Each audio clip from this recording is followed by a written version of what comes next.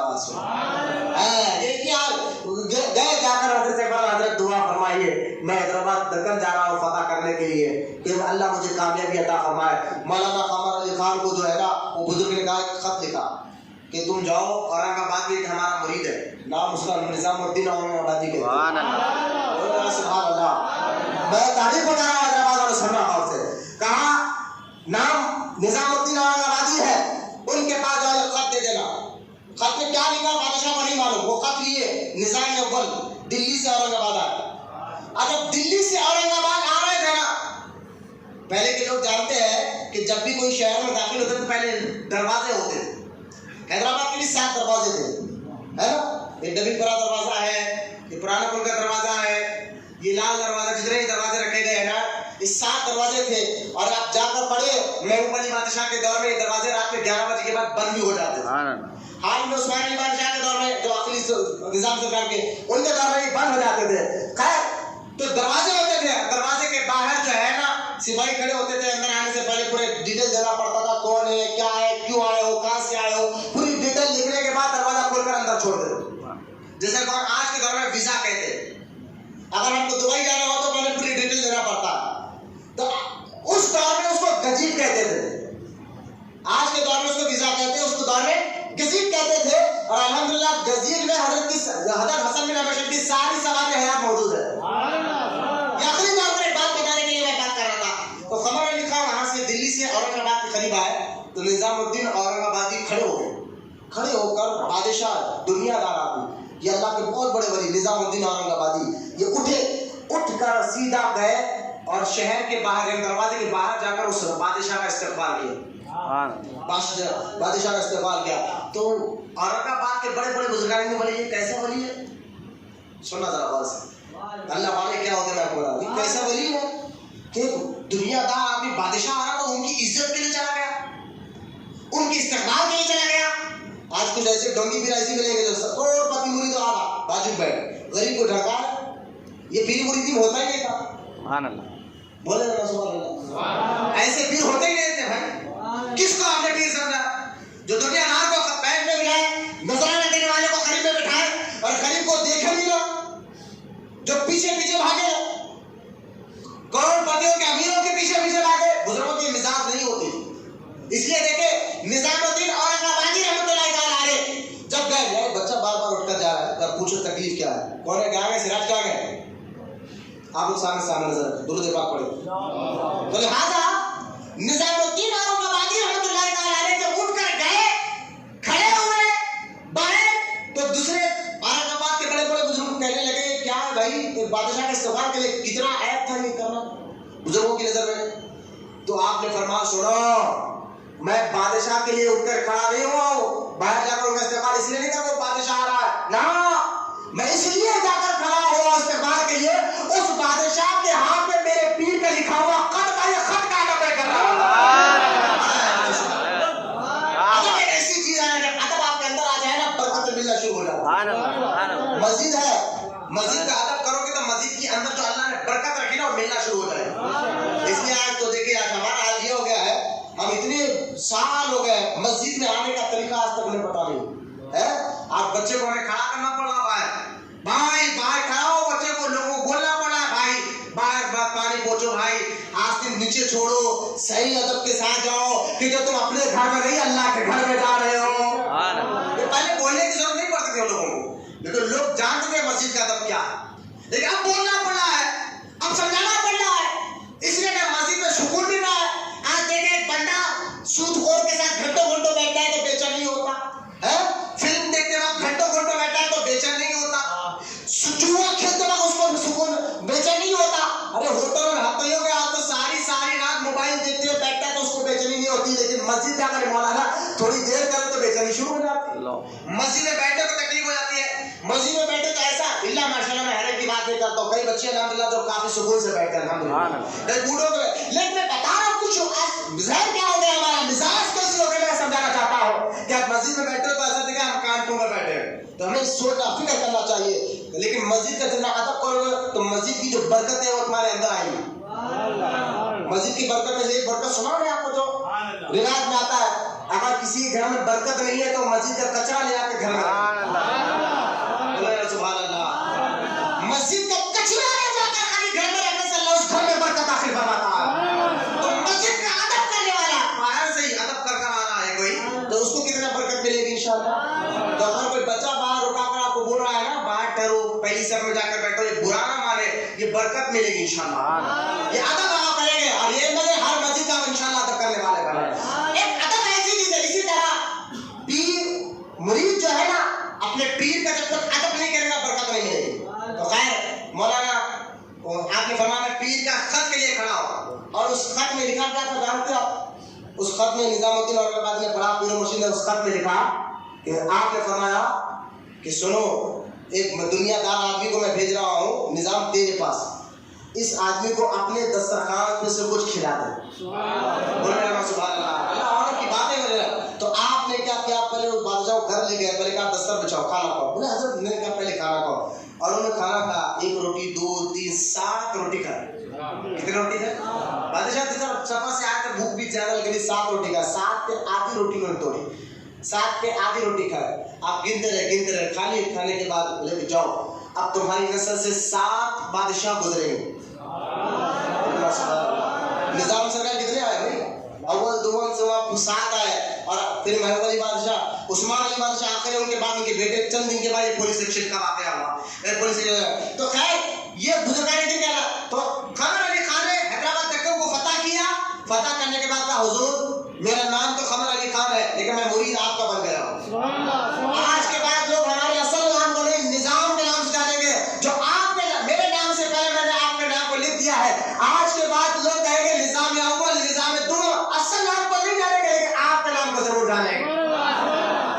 نظام جو ہے نا ان کا نام نہیں ہے، ان کے پیر کا نام تھا جنہوں نے تبروک کے طور پر اپنے نام کے آگے لگا دیا تھا. تو خیر نظام کا دور چل رہا تھا. محبوب علی بادشاہ کا دور، محبوب علی بادشاہ کے دور میں ناندیڑ میں سید حضرت شیخ ابو شجاع الدین رحمۃ اللہ علیہ، ان کے گھر میں پیدا ہونے والے بچے کا نام مولانا انوار اللہ خان فاروقی رحمۃ اللہ علیہ. ناندیڑ حیدرآباد تک نہیں آتا تھا. سننا آپ آوازیں میں بانی جمع حیدرآباد کی تاریخ میں نے بتا دی، نظام سرکار کا. اب یہ عثمان محبوب علی بادشاہ کا دور ہے، یعنی یہ 6ویں نظام کا. اس دور میں ناندیڑ میں ایک گھرانہ ہے. وہ گھرانہ جانتے ہیں کون سا گھرانہ ہے؟ وہ حضرت عمر بن خطاب کے گھرانہ، جو حضرت شیخ شجاع الدین رحمۃ اللہ علیہ، یہ بانی جامع نظامیہ کے ابا والد محترم کا نام ہے شیخ شجاع الدین رحمۃ اللہ علیہ. ان کے دور میں یعنی شیخ شجاع الدین ہے کون؟ تو اگر ان کا شجرا دیکھیں، سب سے پہلے جو بانی جامع نظامیہ کی لکھی سیرت پر جو کتاب لکھی گئی ہے، اس کتاب کا نام ہے مطلع انوار، میں نے یاد رکھی.